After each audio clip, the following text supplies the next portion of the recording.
为这里在 IG 上最近真的超级红。最近星巴克的地理位置真的太厉害，因为它整个背山面湖，超快速就变成花莲必吃烧肉店。原因很简单，就是它 CP 值很高，只要198元就可以吃到烧肉喽。最近的花莲不知道怎么了，很像是可颂大乱斗哇！ 它今日完售了，它才3点就卖完了，是不是真的很好吃？它也是新开幕，它就是纯白色系。它有一个很大的特色，就是它的店里面有2棵大树。嗨，我是 Evan， 这一次我来花莲找了3家新开的店，又来踩点。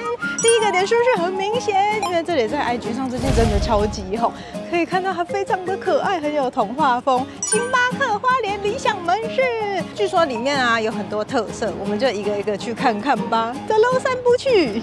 它这里真的很像一个园区，所以我才会说我们要去散步。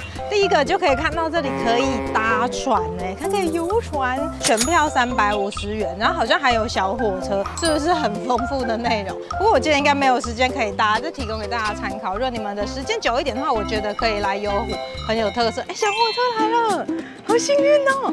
这也太有那种英式复古风的小火车因为它这里整个都是欧式氛围，你有没有觉得？ 往里面走一点点就可以到游湖的地方。最近星巴克的地理位置真的太厉害，因为它整个背山面湖难怪这里一开幕就这么夯。而且今天天气超好，外面这样看起来是不是很美啊？这里就是搭船的地方，刚好有人在上船，它一次可以坐很多人但是湖看起来没有到很大啦，就是这样子，应该就是绕个一圈。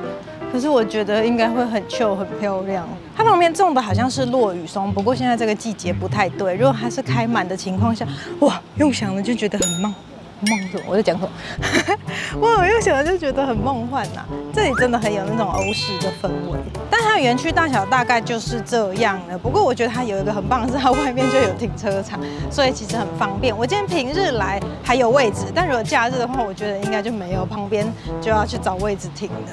我们现在走进去 Starbucks 里面吧。哦，它的房子真的好可爱哦，真的很像童话故事。它还是这种3角屋顶尖尖的，里面看起来超级多人。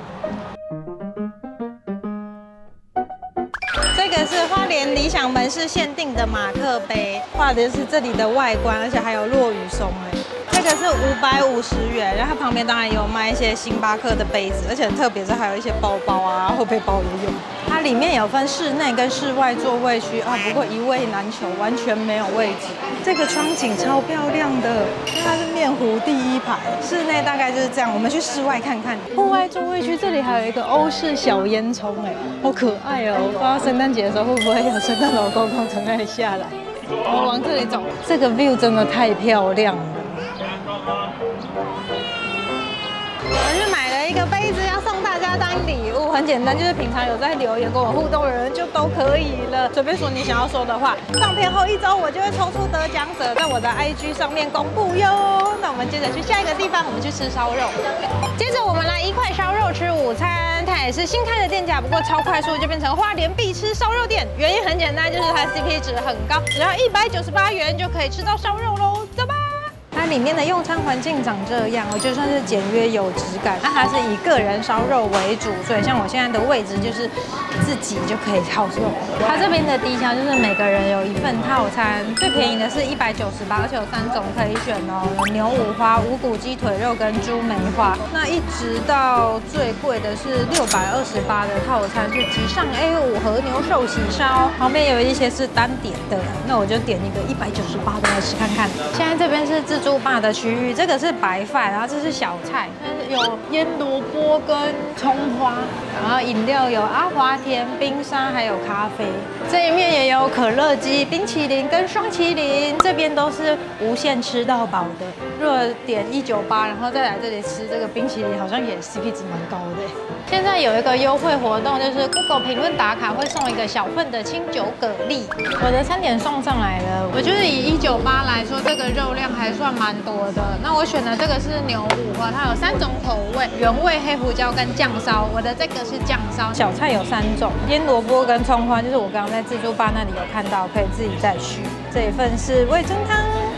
它另外还有一个是加69元，会多1份肉跟海苔，但是它的肉就会比较小一点，像这样。所以如果比较饿的人就可以再多加这69。海苔可以拿来包饭跟肉一起吃。它这边有4种酱料：酱烧、蒜泥、七味粉跟玫瑰盐，可以自己调整。来烤肉喽！嚓嚓嚓，那个声音真的很好听哎。我先咬一口原味吃看看。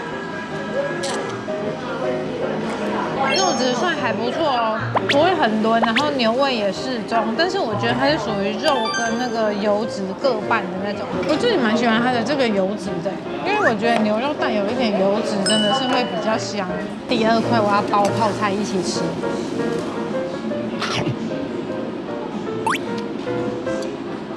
然后他们这里的点餐是扫 QR code 点餐，送出去之后它其实蛮快，好像不到5分钟就会把东西送上来。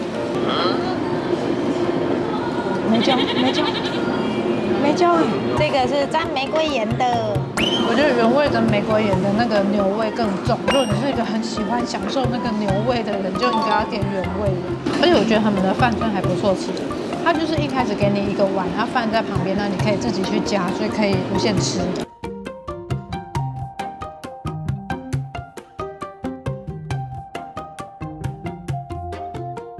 我刚刚去 Google 评论打卡，获得这个免费的9蒸蛤蜊，里面有4颗蛤蜊，那9蒸蛤蜊煮好了。哦，我觉得酒味蛮重的，好久哦。而蛤蜊还算蛮新鲜的，那他们这肉质啊跟海鲜的鲜度，我觉得都还不错。吃完了，我们去吃冰，是时候展现真正的技术了，给你们瞧一瞧。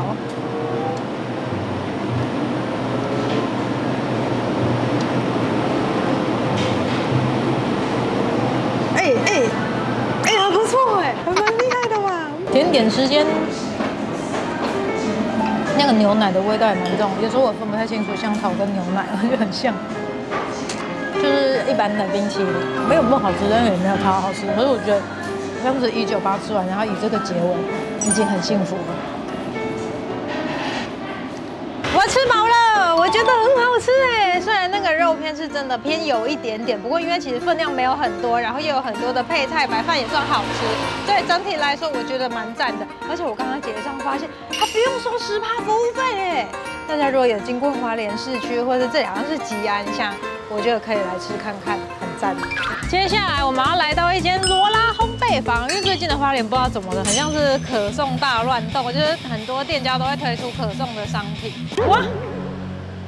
它今日完售了，太快了吧！这一家也是新开的，但我看网络上评价都很好，所以我就想说可以一起来买看看。现在才3点就卖完了，是不是真的很好吃？通常买不到的时候，你就会觉得它真的很好吃。有没有吃过的人可以跟大家分享一下你们的想法？接下来我们来到花莲中正路上的一间漂亮的白色系咖啡厅，它叫 V Tree Cafe， 它也是新开幕，而且它很有特色，它就是纯白色系。因为其实，在花莲这里的咖啡厅好像都是以日系啊，要不然就是老屋为主，像这种比较都会韩系的风格好像比较少见。它有一个很大的特色，就是它的店里面有2棵大树，一进来就看到这一棵树了。 真的是真的树，你看它超高的，一路延伸到2楼。然后它的树下面这里就是一个座位区，这里很漂亮，而且它的桌子是有一点五彩缤纷的感觉。我们先去看看，哎，位置很多哎，它真的是比较都会时尚感。你看，好像也用了蛮多金属的元素在里面。最后面有一个户外区，这个是不是第2棵树啊？然后这里有2张小小的椅子。 比较有那种露营的感觉，但是我还是坐里面吹冷气好了。2楼上来还有很多的座位区，这个是最里面，我蛮喜欢这一个座位区，因为它就是可以看着楼下的那一棵大树喝咖啡，感觉很悠闲很 chill。然后它的墙壁也都是走白色系，非常的简约。然后最后面这里就是刚刚在楼下有看到的那一棵大树，应该很明显为什么它要叫 V Tree Cafe 了吧？ 来看一下它的菜单，它这边每一个人低消是150元，用餐时间2个小时，会多收10%的服务费。那我刚刚看一下它的菜单还蛮多的，除了咖啡跟饮品以外，还有吐司、三明治，甚至也有中餐哦。可是因为我刚刚已经吃饱过来，所以我想要点甜点就好了。然后另外这2张是手冲咖啡，我们先来吃这个布朗尼，它是这样子装的。而且它就是延续店内的金属风格，像这个餐具也都是金属的。它的布朗尼上面还有一球冰淇淋，是蛮有甜度的布朗尼。不过我觉得它的那个松软程度蛮刚好的，好像一点点的酒香气吗？还是发酵的香气啊？然后中间还有加了一点点的坚果。那现在来吃这个布丁，这个布丁的甜度就没有那么的高，但是刚那个一挖下去就好像有一点感觉，它的布丁比较没有那么的高。旁边这个一体的焦糖啊，它是有一点点焦香气，但是不至于会到苦。我比较喜欢布丁哎，因为我觉得布朗尼吃到最后有点太甜。那这个是莓果气泡饮，它其实东西都做得蛮漂亮、蛮精致的。啊，搅拌。你看我刚刚是拿这个蓝莓去搅拌。气泡饮就是一般的气泡饮。其实我觉得它这间咖啡厅的氛围感做得还蛮好的，而且每个角度几乎都可以拍照，我自己还蛮喜欢的。这样子坐着还蛮 chill 的。不过它的价位在花莲这边应该算是有一点偏中高了，就没有到那么的便宜。但是新开幕又好拍，我觉得如果你是喜欢这种风格的人是可以过来的。我现在已经回到花莲火车站了，花莲之旅好快就结束了。等一下我就要准备去搭火车回去台中。那这一集跟大家分享了3间，再加1间玩手的店，不知道大家会不会喜欢？如果你们有其他口袋名单，也欢迎留言跟大家讨论哦。那这支影片就到这边结束了，看完记得订阅、分享，还要开启小铃铛，也要追踪我的IG。我们下支影片见，拜拜。